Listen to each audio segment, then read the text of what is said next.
Hey, everybody, welcome back. It is Rednesday, July 7th, 2 p.m. Pacific time. And today, today we're going to talk chop shops, chop shop wars in Chicago, and what the Chicago outfit's involvement was in it. And it's Rednesday, so we have Red Wemette with us. Welcome back, guys. It's Mob Vlog.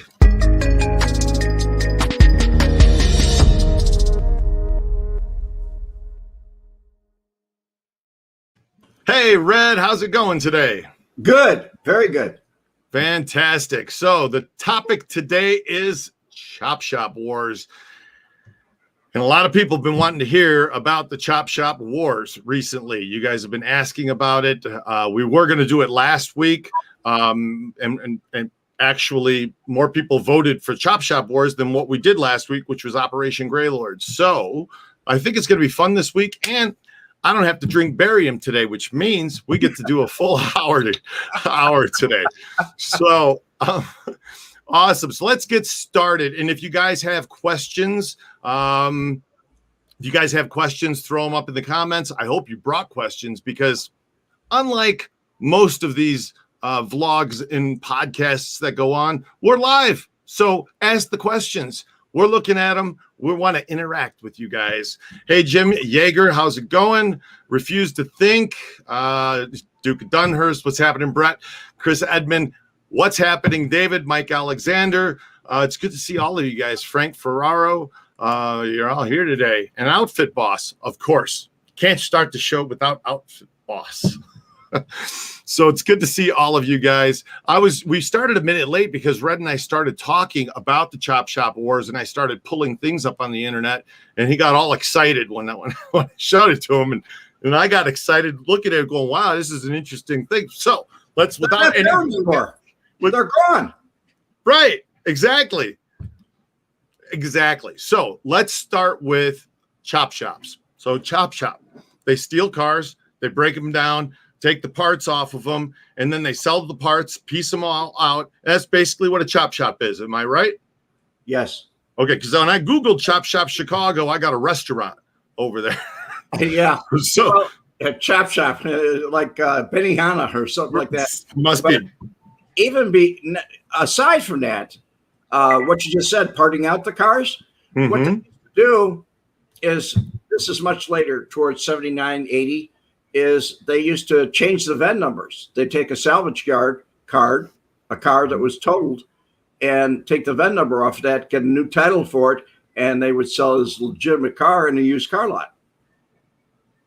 Wow. And they were owned by the mob. Everything was controlled by the mob on Western Avenue all the way along there in Chicago.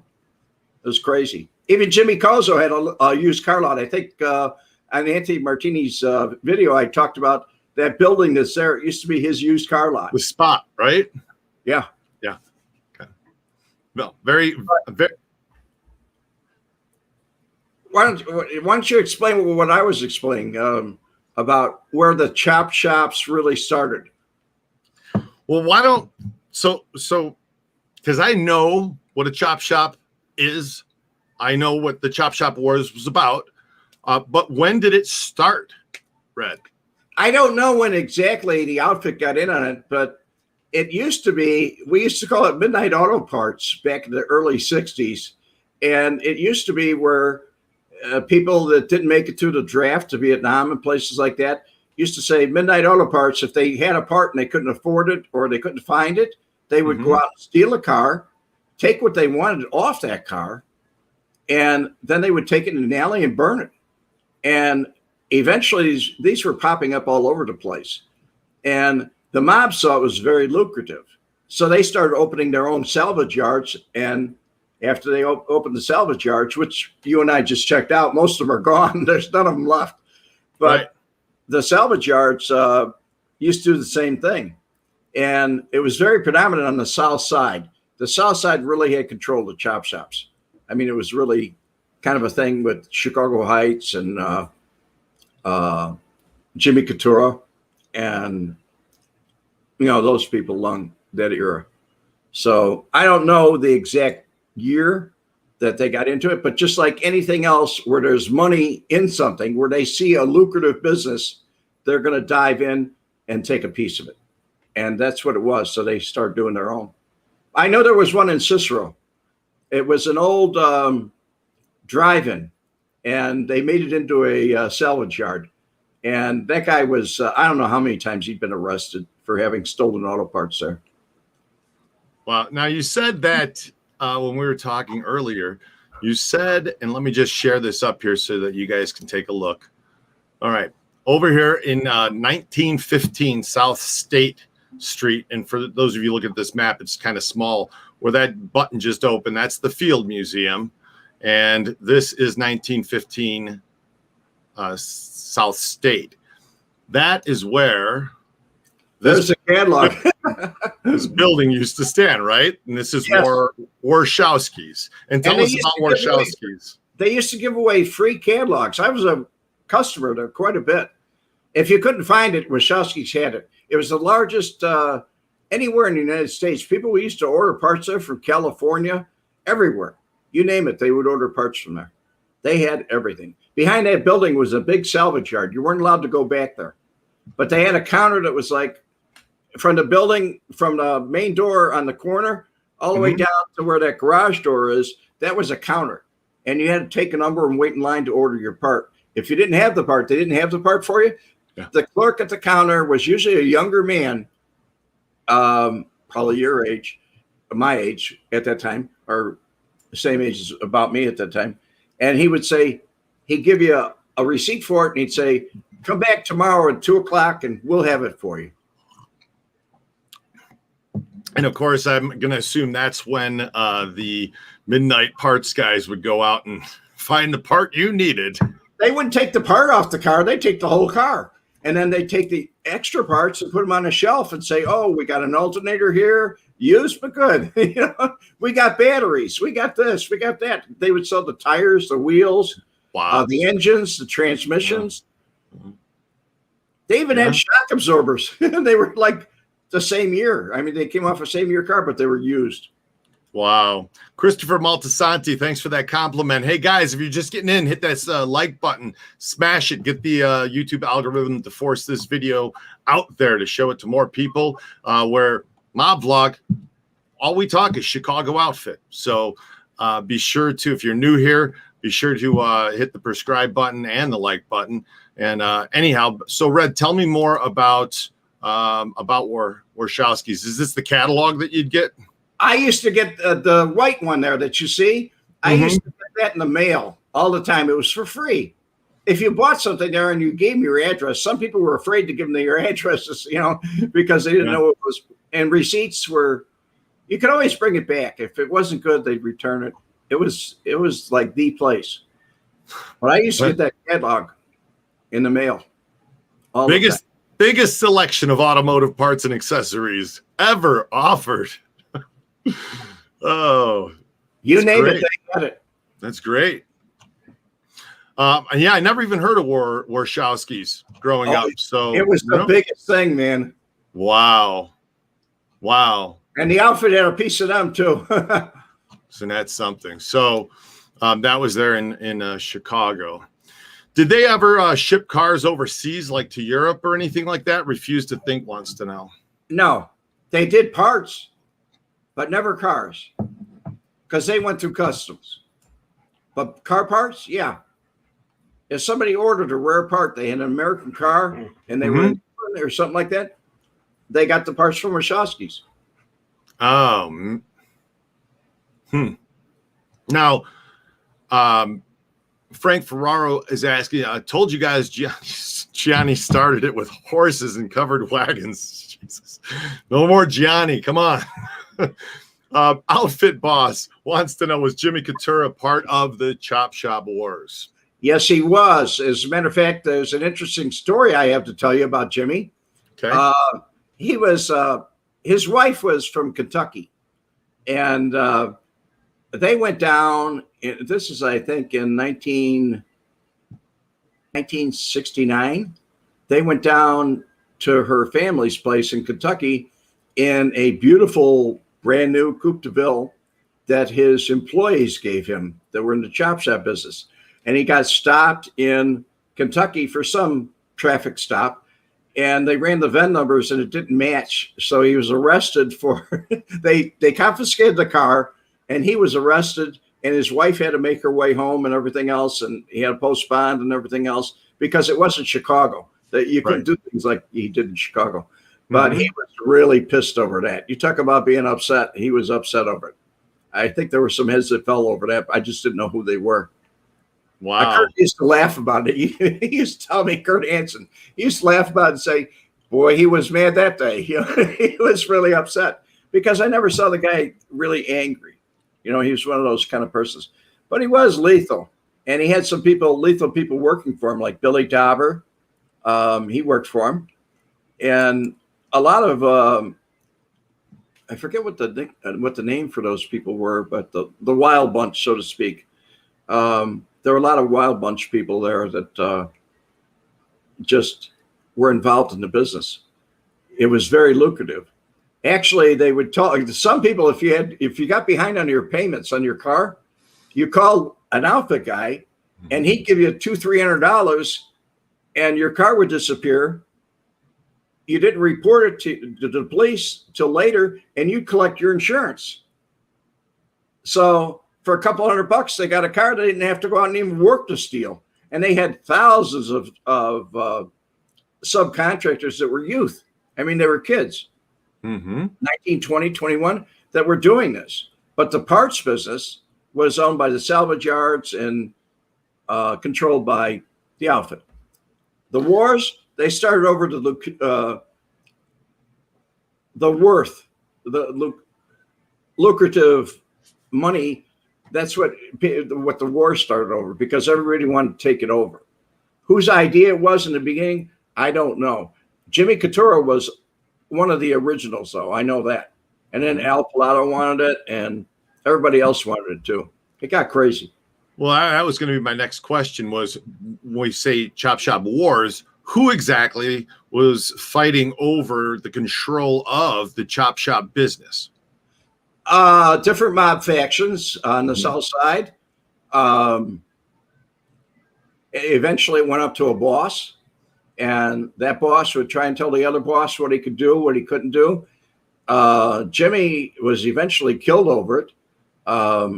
They had told him to retire and go to Scottsdale, Arizona. He built a home out there, a mansion.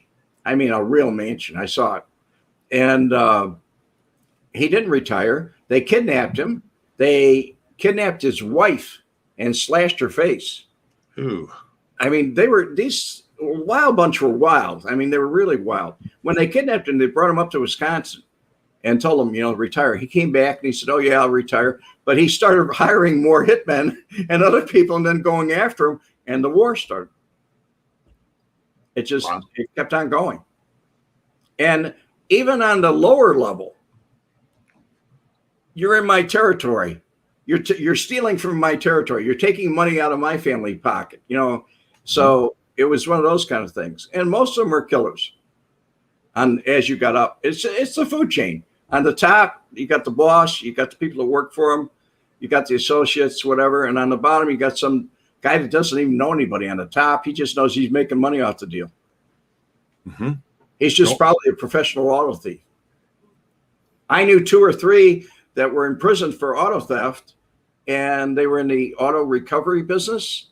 Mm-hmm. And they'd sell junk cars. They'd go out and steal cars all day long. They'd take 2 or 3 a night, and that was it. That was money. That was a lot of money. I mean, you're talking about maybe $1,000 for the night. In those days, you were lucky if you made $150 a week. It's a good question, Brett. Wants to know this, Red. When the VIN numbers, they wouldn't be those VIN numbers would be registered to another vehicle. So how exactly would they get away with, the VIN numbers on the cars? Well, each state was different in those days. It wasn't just like now. In those days, they didn't have insurance that was mandatory. So they also didn't have the computer systems. So, Brett, your answer to that question is that they couldn't tell that, first of all, if it was a salvage car, it would come up with that number wasn't valid.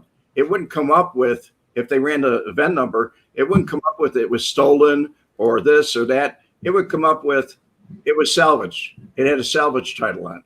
So then it got erased off the system. They didn't have it in the system anymore. So if a police officer pulled you over and saw that that number was not in the system, he'd say it's invalid. Something stinks here. Right. This is fishy. So Kevio says that they would part it out. No. Not Vince. always. Kevio, you're right. Not always. Sometimes they'd actually take them and get new titles from a salvage car that was, they take the VIN numbers out and put it on a used car lot on Western Avenue, was just loaded with them. And Jimmy Calzo had one. He had a used car lot by his place, and all those places came from the chop shops. I mean, all those cars came from there. Rack of Vegas, LOL. Every junkyard near the Heights was a chop shop. That's right. That's a fact. I mean, you couldn't run a salvage yard or a junkyard without being connected or paying street tax.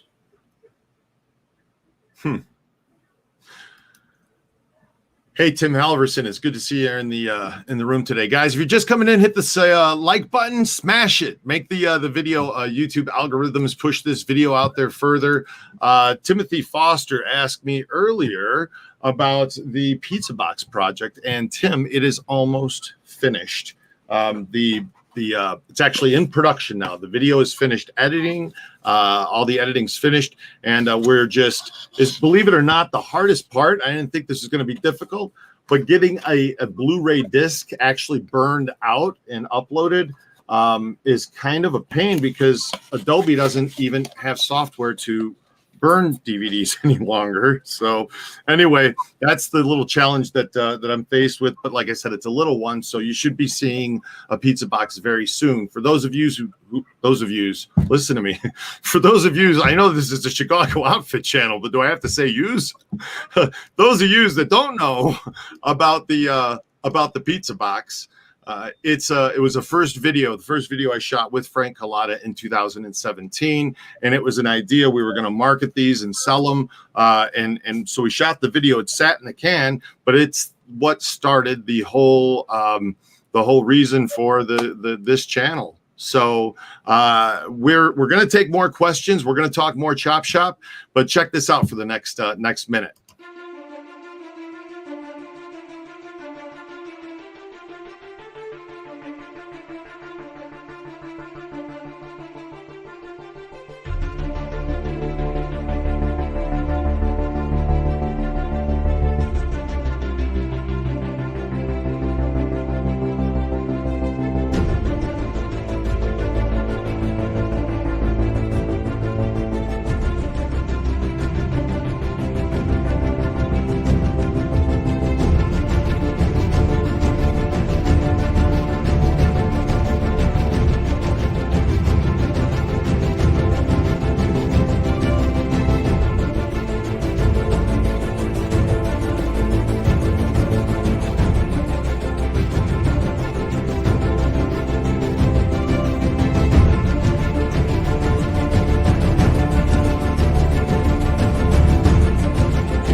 And it goes on. It's the interview. It's broken up. I think we've got a total of 25 different chapters on the video.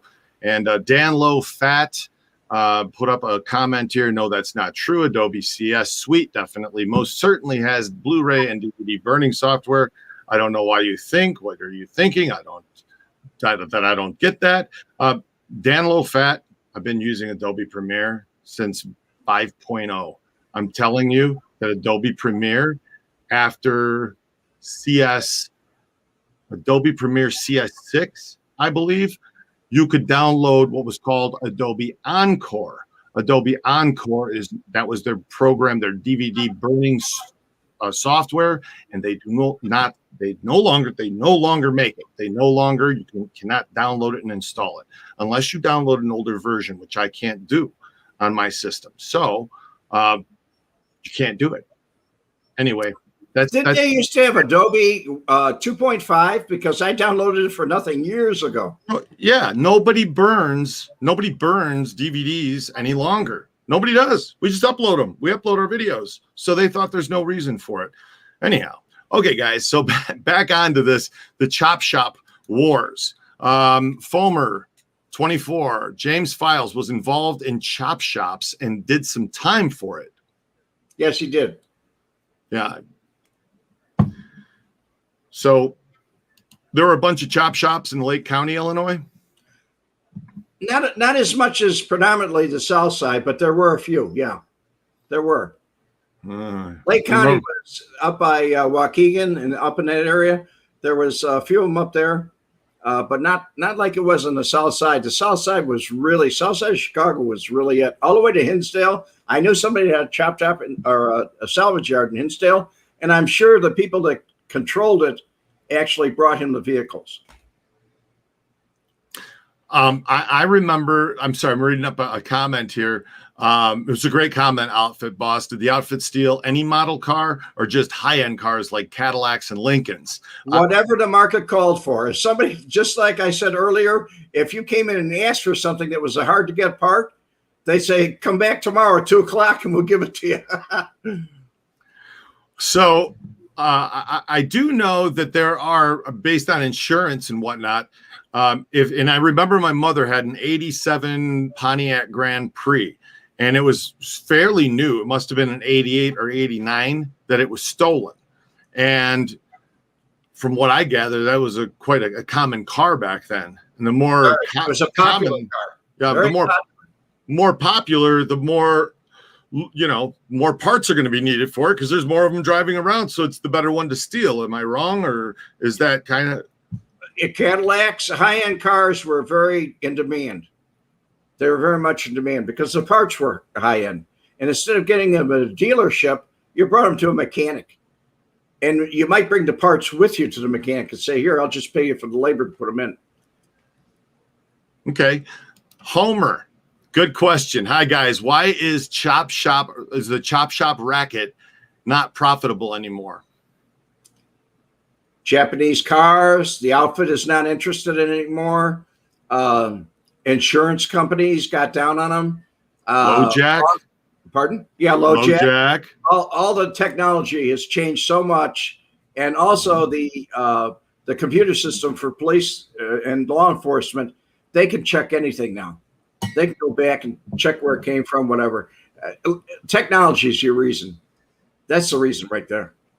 It's the reason that a lot of physical crimes aren't happening as much as they used to, whereas more cybercrime is happening. So the criminals just went from doing it physically to doing it virtually, right, or digitally. Yes, that's what I believe.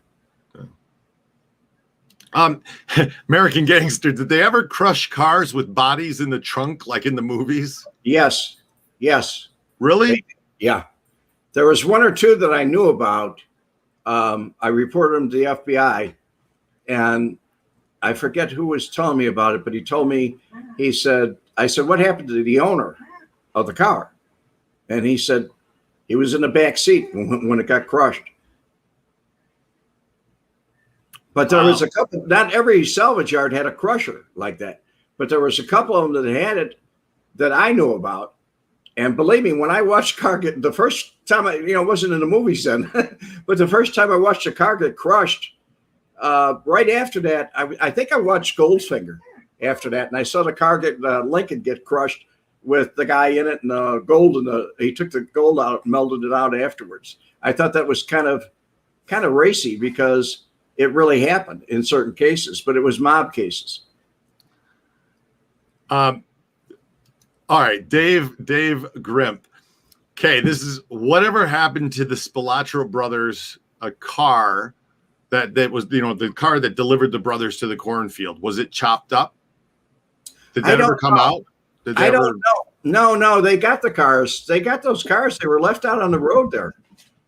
One was on fire and it burned, and the other one was disabled and they left it behind. They walked out of there. So I don't know what happened to them. The Indiana police probably took them, Mhm. and the FBI probably went over them with a fine-tooth comb looking for different things. But the one that was burnt, who knows? I mean, it was probably sent to a salvage yard in Indiana. After a period of time when they were, checked out and everything by forensic people, I'm sure that they were just disposed of. So JB Workman, Cindy said Chicago has apple picking. Apple picking? Don't know what you mean, dear. I don't know what that is. I know apple pickers are. You know, the lifts, but I don't know what that means. Well, in Chicago, they used to have orchards too, like in Wheeling, out in the suburbs. They used to have apple orchards where you go pick your own, and you get a bushel full of baskets for X amount of dollars. I don't know if they do that anymore though. Ah, okay. They have that here in Florida with oranges, citrus. Kissy Cat saying Houston's having a wave of catalytic converters stolen every night. Parked cars and dealerships robbed. Yeah. What the heck's the deal with that? That's going on now? Yeah, it is. And what it is what's the metal that's in catalytic converters? There's gold, the platinum. There's platinum in there. Platinum or palladium? Platinum. Not palladium? No. Okay. Catalytic converter, there's precious metals in catalytic converters, and they're very expensive.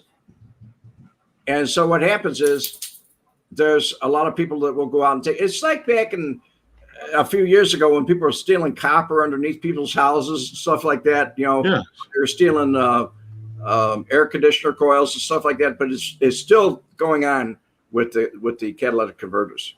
It really is. They say website indicates that recyclers will pay $50 to $200 for a failed catalytic converter. So I guess there's some money in that. That's pretty crazy, guys. Be sure to crush the smash the crush. Yeah, crush the like button. Crush it. That's what you should do here. You should crush it. Tony Padula, the real reason it's gone, every part has a serial number on it back in the 80s. There were no serial numbers on auto parts. That's correct. So they didn't actually on the alternator put the VIN number or anything on that. Right? Now, as a matter of fact, you were lucky if you could find out by the number that was on there what year it was made or what year the car would fit. It would take a very good man in the back to figure out where everything went. Huh. Wow, everybody.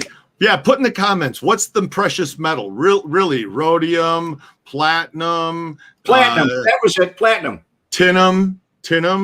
But platinum is going rhodium for $1 right now. Titanium. What is it that's in the catalytic converter? Precious metal. What is it? Content.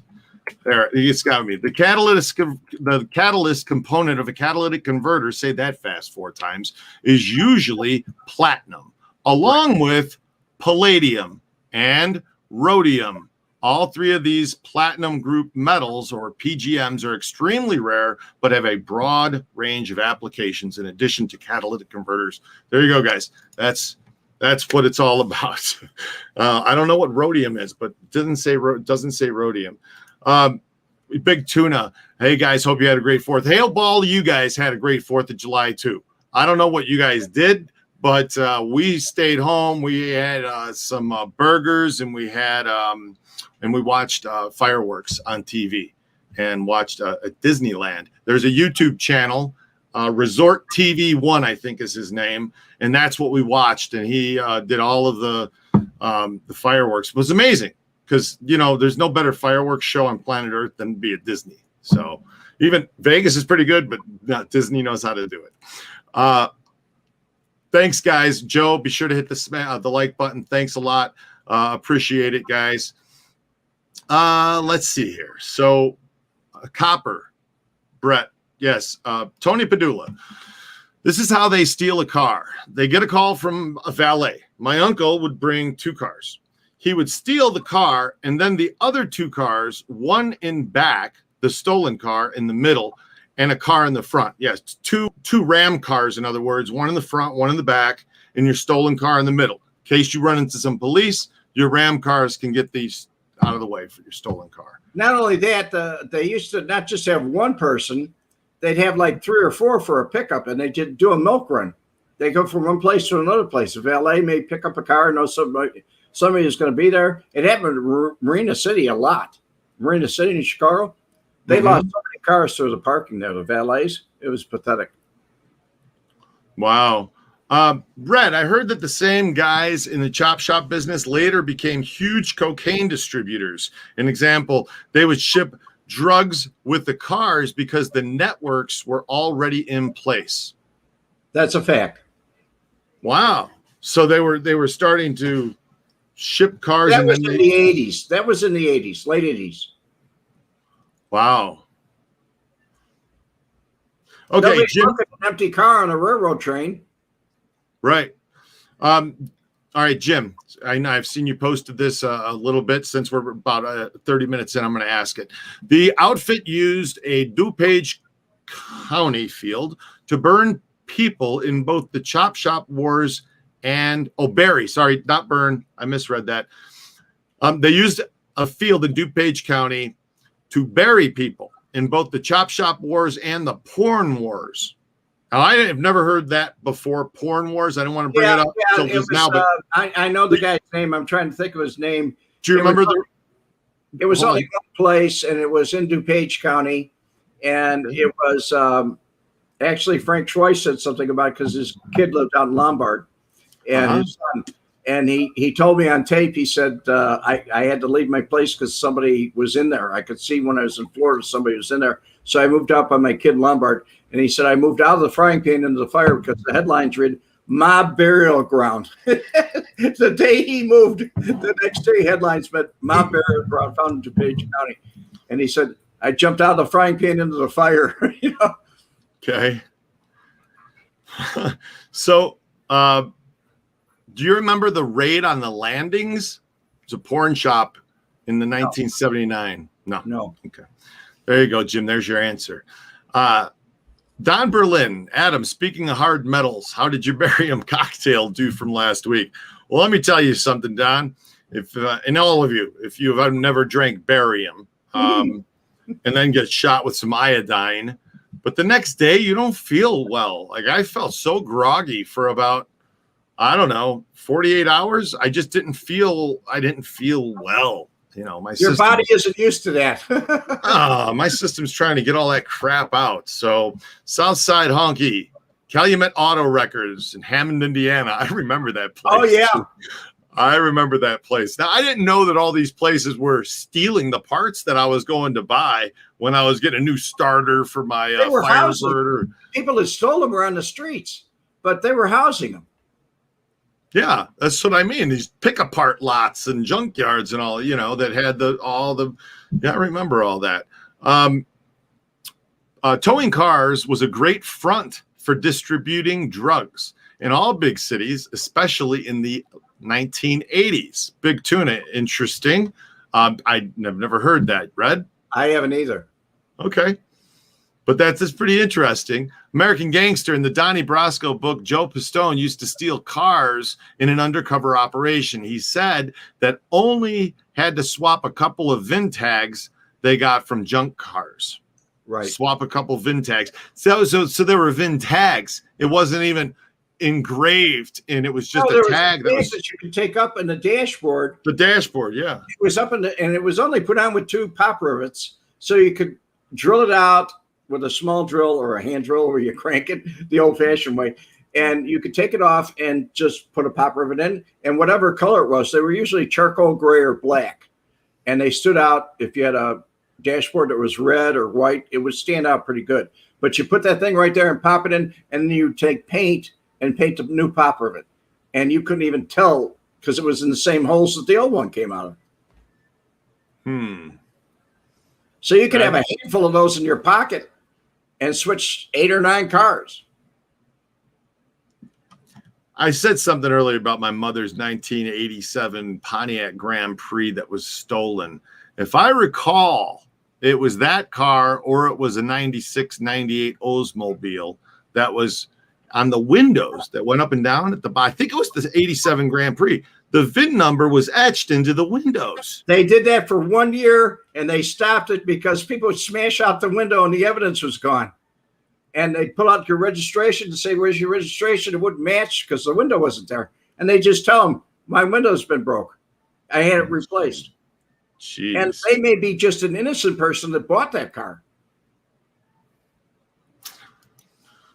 But there are VIN numbers now. Now it's totally different too. Is they started putting VIN numbers on different places on cars, like on the chassis and places that you couldn't burn them off. You couldn't actually take them apart. Jim Yeager wants to know, Red, did you know Michael Monk Chorak? He worked for Joe Lombardo. He ran a chop shop. No, I didn't. Sorry. Never even heard about him. Kerry Duvall. Yeah, I bought from the Calumet Auto Wreckers as well. I knew a guy called Fast Eddie Thackerson who stole a lot of cars in Northwest Indiana in the 60s and 70s. Ring a bell? Yes, he had a reputation. He was arrested too. Wow. Okay. Well, you knew the same guy as Kerry.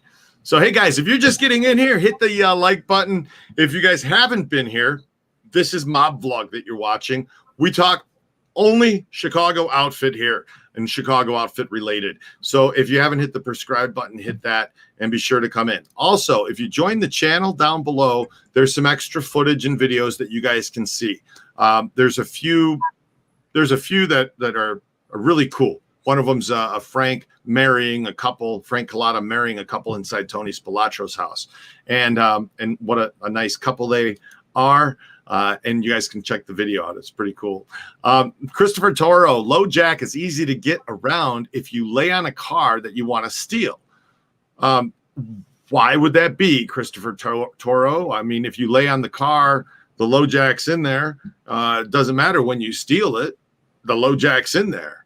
But just like everything else, even Frank would have told you, Frank Collada, if there's a way to make it, there's a way around it. Remember, you saw the magnet drill where you had to go very slow, and then there was copper in there, and it would break the drill bit. But everything every alarm or system that's made, there is a way around it. If it's not the radio frequency, it's something else. That's it. That's right. That's right. Codes are built to be cracked, right?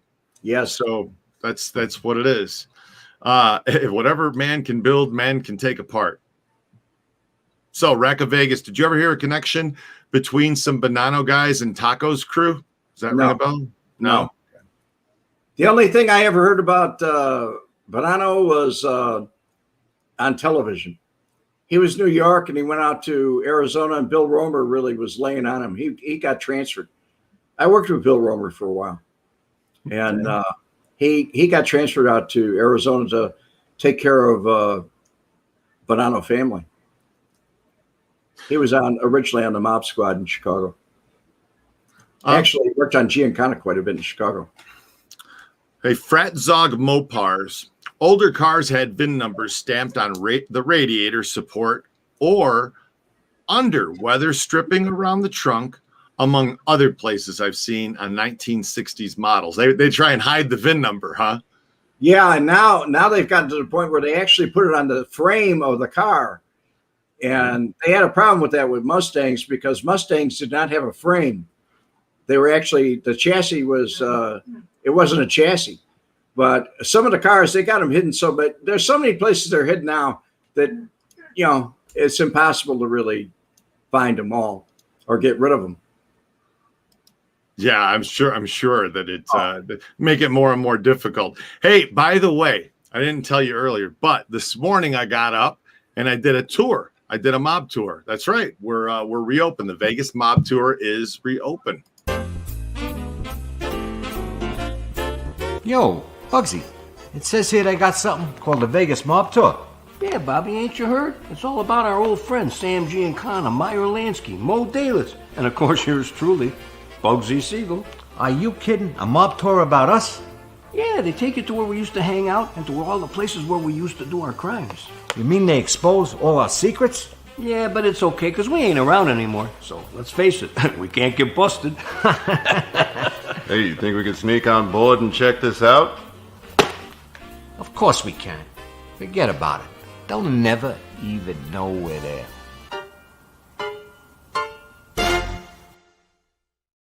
So that's right. The Vegas Mob Tour is reopened. And guys, we also run some ghost tours in town, the Haunted Vegas Tour and the Good Springs Ghost Hunt. So if you guys are coming to Las Vegas, be sure to consider one of our tours while you're in town. So back on track here, Red. Let's take a few more questions. And Juan Ochoa. Was Victory Auto Wreckers involved in the wars back in the day?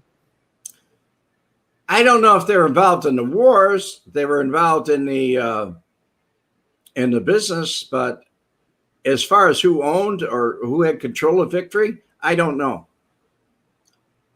That was when I was doing something else at the time anyway. Okay. So back to Christopher Toro. So here's the answer with the Lojack. Just get to know the owner's habits. And when you steal the car, just need a couple of hours to chop it. Then you leave the chassis with the Lojack located out on the street.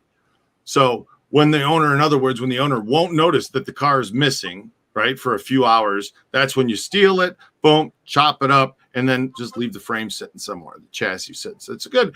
I could see it. I mean, you got to be fast about it, I suppose. The only problem with that now is some people, like myself, have an app on their phone, on their cell phone, and it tells you when the alarm goes off on your car. It tells you if you've got, there's another name that different products use. It isn't Lojack.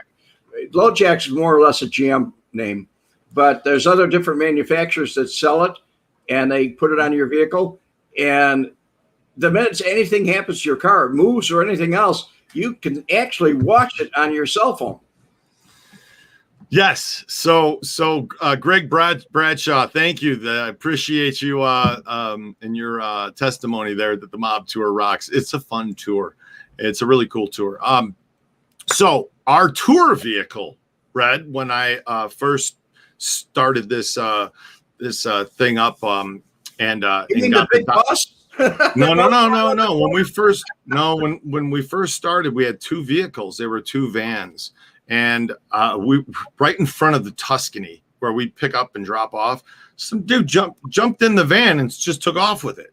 I said, so they recovered it 2 days later, empty. I had to put all new, equipment back in. But anyhow, when that happened, I went to a company called Automile. Automile, they give you a little gizmo and it plugs into your OEM port. Where you hook up to see where the codes are, what the codes are if your car throws a code. Anyway, you plug it in there and it would tell me I could build a geo fence. So in a map, I could go, okay, here's the parking lot at the Tuscany. If it leaves this fence, right? If it goes anywhere outside of this, notify me. If it starts, notify me.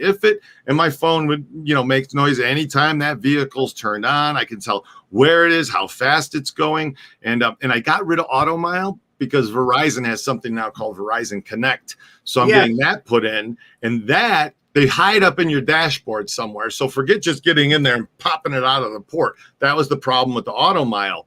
I was like, well, if they know what they're looking for, they're, if they're a bonehead, they're not going to look. They'll get caught. But if they know what they're doing, they'll pulp it right out. So having that hidden there and then putting a dash cam, which I can look at a picture of it every 30 seconds. And if something pulls out in front, if there's a sudden stop or whatever, it records everything. You can't get away with stealing a car nowadays. Seriously, because you don't know. What if they have all that on their vehicle? Well, they may or may not. But the truth of the matter is, with talking vehicles that they have now, they'll tell you if you're getting too close to it. There's too many things out there. Too many things. Yes, and OBD2 port. Thank you, American Gangster. They also stamp it on the firewall now. Yes, it's on the inside, and you know how hard it is to get on the. You have to unplug or pull the lever on the inside to open the hoods now. You couldn't years ago. You could just pop the hoods from the outside, and they started making them more secure, so you can't get to the inside. All right, guys, we're going to stay on Chicago Chop Shop Wars. And there's a good amount of you in here watching. That's great. Be sure to hit the like button, and we'll take some questions that are a little off the topic for a minute here. Filippo Corti keeps asking some questions, and I'm not ignoring you. It's just we're trying to stay on topic. But were there any outfit guys North Italian, not just Southern Italy, but were any from Northern Italy, Red? I have no idea. There you go. Right from Red himself. No idea. I never met any. Says it how it is. I knew some from Naples, or their origins were from Naples, and some were from Sicily, but I never met anybody from Milan or up in the mountains. They call those farmers up there. So Christopher Toro, let them steal it. That's what we have insurance for. Yeah, that's what really got down on everybody. The auto manufacturers, the insurance. That's what it comes down to. Good to see you, Mickey Griggs. Glad that you made it in today. And Big Tuna, the vehicles being towed would have a stash of drugs hidden in it somewhere. Authorities wouldn't even think the drugs were being transferred from point A to point B because they're in the towed car, the car that's being towed. I mean, that's a great idea, Big Tuna, but again, I know nothing about it. And Red said he doesn't either, so. What's the your favorite country you've ever been to, James? Me? Yes. Oh, James wants to know. Sorry, what's Red's favorite country that he's been to? Other than the United States, I would say Ireland. Ireland? Yeah. Did you kiss the Blarney Stone while you were there? No, I didn't. There were people waiting in line to do it. Sure. I hear you got to lay on your back and they push you down under this thing or something. Come on. It's like a Vegas gig, you know. It's very like a Vegas gig. Cindy Workman, if you don't take this tour, it will be something you will regret. Adam is phenomenal. Thank you, Cindy. I appreciate that. Cindy was recently on it, and her and her hubby were the first to see the new version of the tour, which has a little bit of, and I say a little bit, I mean about 4 minutes maybe, of Frank guiding the tour in the middle of the tour, taking you to Tony's house, Tony Spilatro's house, and talking about it while you're sitting there looking at it. And it feels like he's sitting right there doing it. It's really cool. So what do you have, monitors in there? Yeah, there's monitors in the vehicle, and there's a video and a slideshow that goes along with the tour. It's really cool, and I don't want to toot my own horn, but it's very well produced. So it sounds like it from what you say. It is. It really is. Maybe, I obviously think so too. Maybe one day what we'll do is we'll take a few. We'll take a little video of it, and we'll play a few minutes of it on the mob vlog at the end of one of our episodes in the future. Southside Honky, I love the mob tour. We'll go again. Thanks, Adam. Thanks for coming on the tour, Southside Honky. Appreciate you, man. But Al Capone was from Naples. I guess that's northern Italy. No. Naples it's a lot of people came from Naples. Their family heritage. I noticed Tony Padula, excuse me, Tony, riding the higher ups out squashed the outfit war, chop shop wars. They did. They stopped the wars. They killed Jimmy Couture at Ogden and Hubbard. That was Joey Lombardo was involved in that one. They actually they started clipping bosses for arguing because they weren't listening to the higher ups, and they were causing heat on the other businesses. And the number one business in Chicago was gambling. It wasn't stealing cars. Yes. William Marshall, we need a mob tour here in Chicago. William, call Frank Calabrese Jr. He does a mob tour there in Chicago. From what I understand, because Cindy Workman took his tour, and after she went on a tour with Frank, then she went on a tour with Frank Calabrese Jr., and then she did this tour recently and told me about it and said that his tour was fantastic. Are they open up yet in Chicago? I don't know if I do not know if Frank Calabrese Jr. is open yet or not. I am not sure, but it's a good possibility that he is. I don't know though. There is another one in Chicago called the Untouchables Tour, and it's a good tour. It takes you around. It's a nice tour. I don't think it's as serious as it should be, but it's a good tour. I'm not knocking them at all in any way, shape, or form. But I think it's not as I don't know. I hate comparing myself to others with that, like that. I got a kick out of one of Frank Calabrese Jr.'s videos. It was on YouTube. Was him taking people on the tour, and when he took people on the tour, he got on the bus and he said, "Okay, don't worry about it. I got the okay from the bosses. Everything that we're going to." And people really got serious and then turned around and laughed. And he said, it's not here anymore. We don't have to get the okay. There's no bosses here. Mm-hmm. So we aren't going to get in trouble for doing this. I thought that was interesting. He had a good sense of humor on that one. Yeah. Well, it seems like he has a good personality. And anyway, Frank is only doing the personal car tour now, is what John O is saying. And it doesn't matter. It's the tour is the tour. It doesn't matter if you're doing it with 10 people or with 3 people, So Don Berlin outfit got tired of Dauber killing folks and stepped in and shotgunned him to death.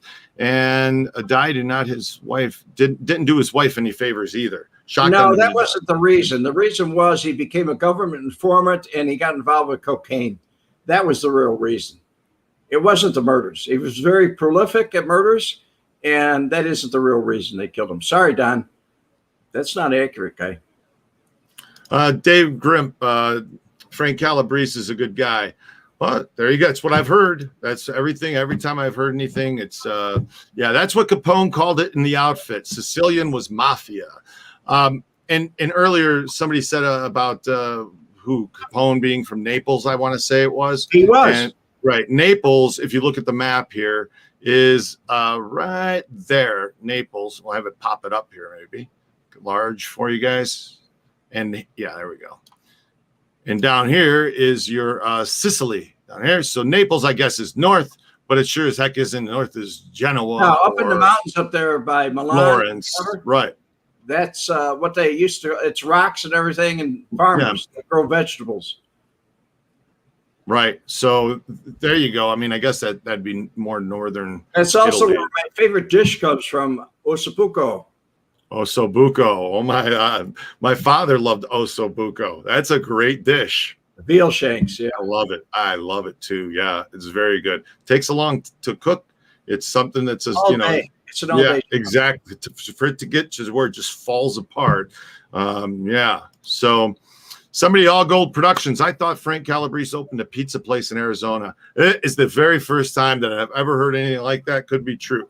I think he worked at a pizza place. He didn't open it. No, David said he closed it, so I guess he did. I don't know. I have no idea. So, there you go. Don Di Pozzolo, Pozzolo, Don Cecilio Di Pozzolo. I forget it. The butcher.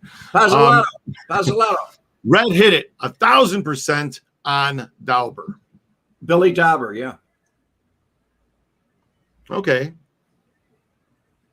So, yeah, exactly. Whatever I knew quite a lot about that because I knew there was a contract on his life before it ever happened. And there was somebody that worked for me that used to be in prison with Billy Dauber. And he said, this is a real cool guy. I did a video about it, a bedtime story.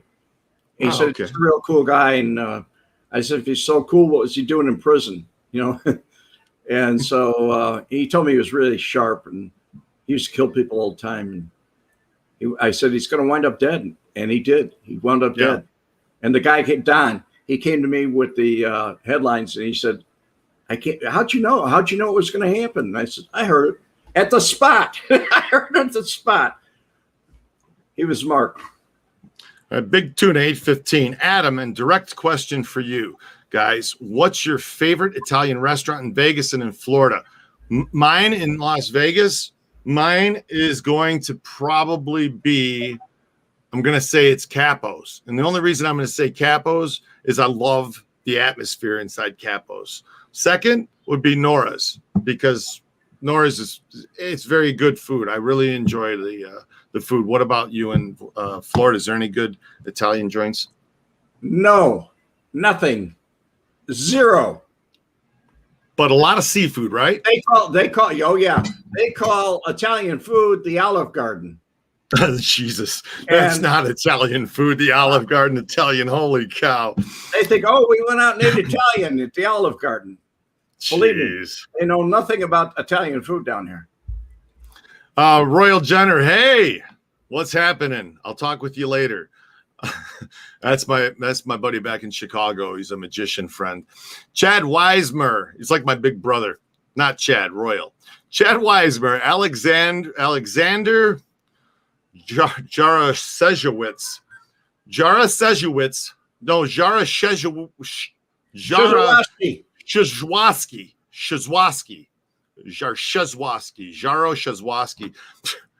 McCarthy from the 70s Chop Shop Wars, worked under Steve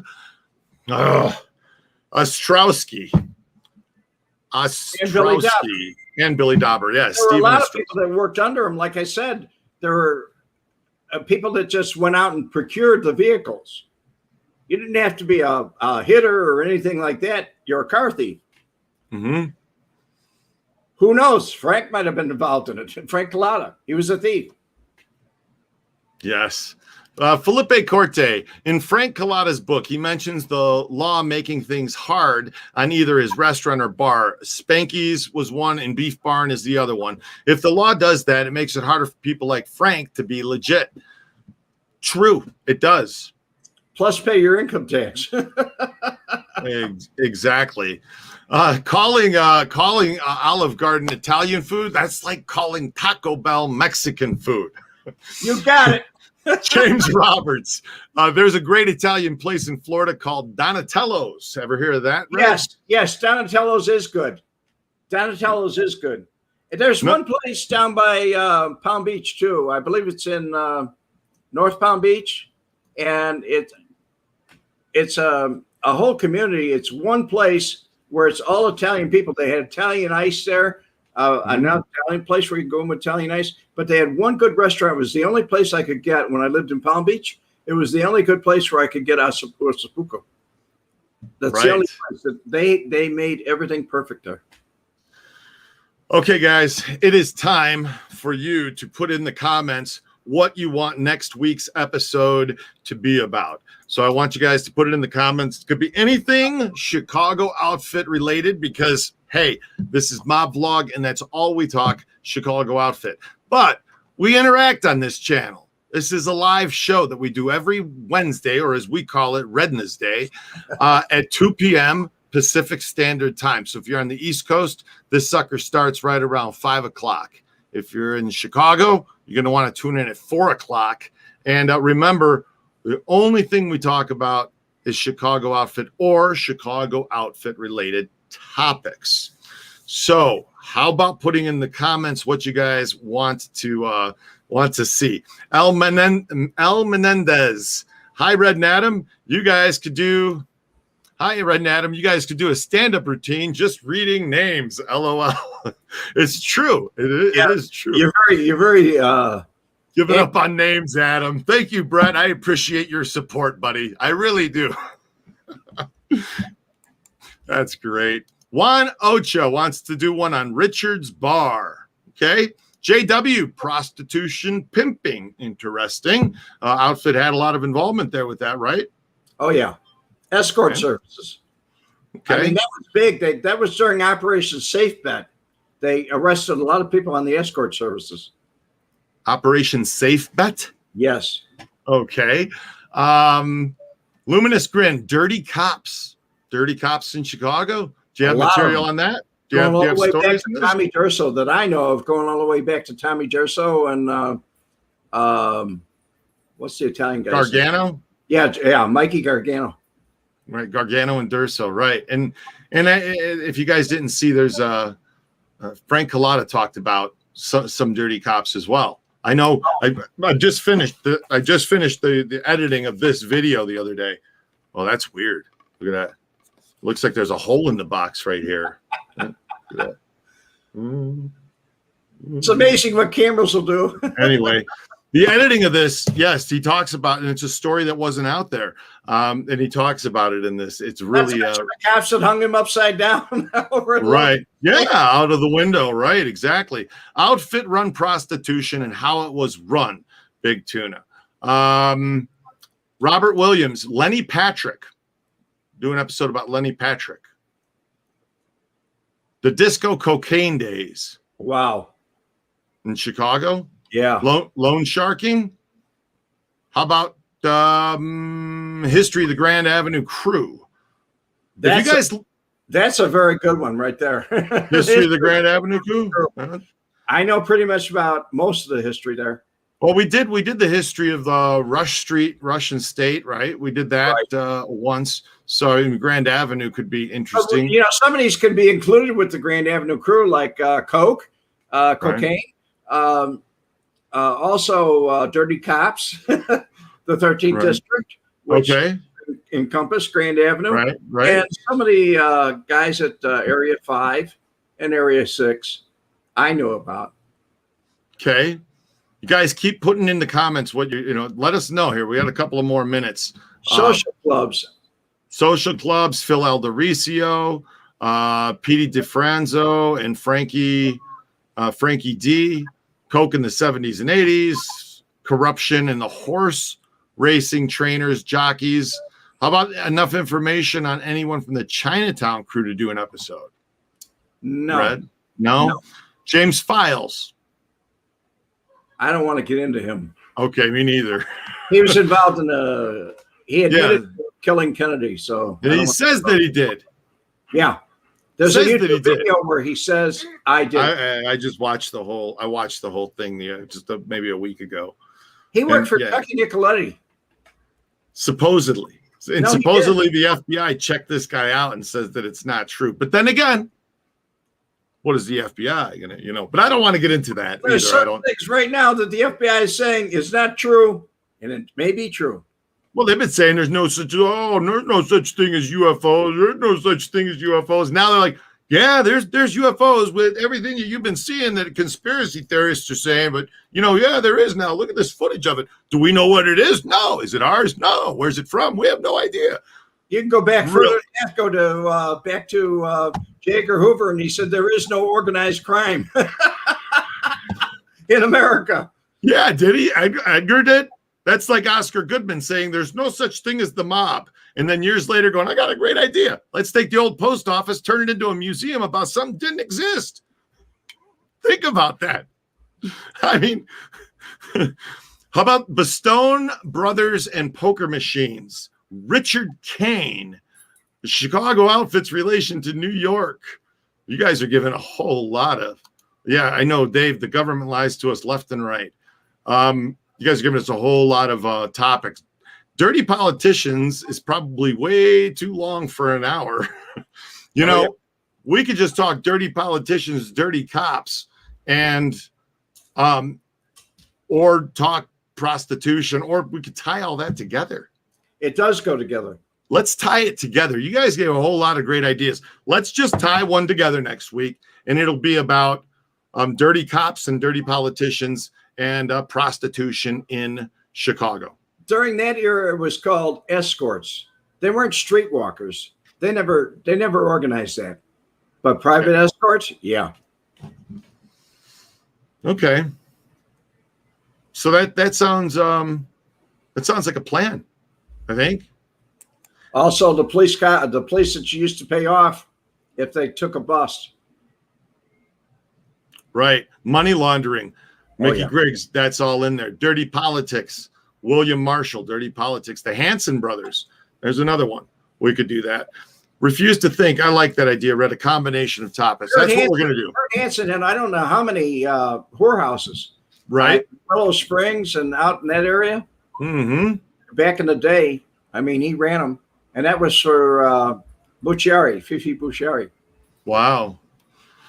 All right. Well, let's let's wrap this thing up. We've gone over a little bit today. You guys have been fun. It was a great time today. Thanks for watching, everyone. And be sure to tune in next week, 2 p.m. Pacific Standard Time. We start every Rednesday, 2 p.m. Pacific Standard Time. That's 5 p.m. if you're in that's 4 p.m. if you're in Chicago, 5 p.m.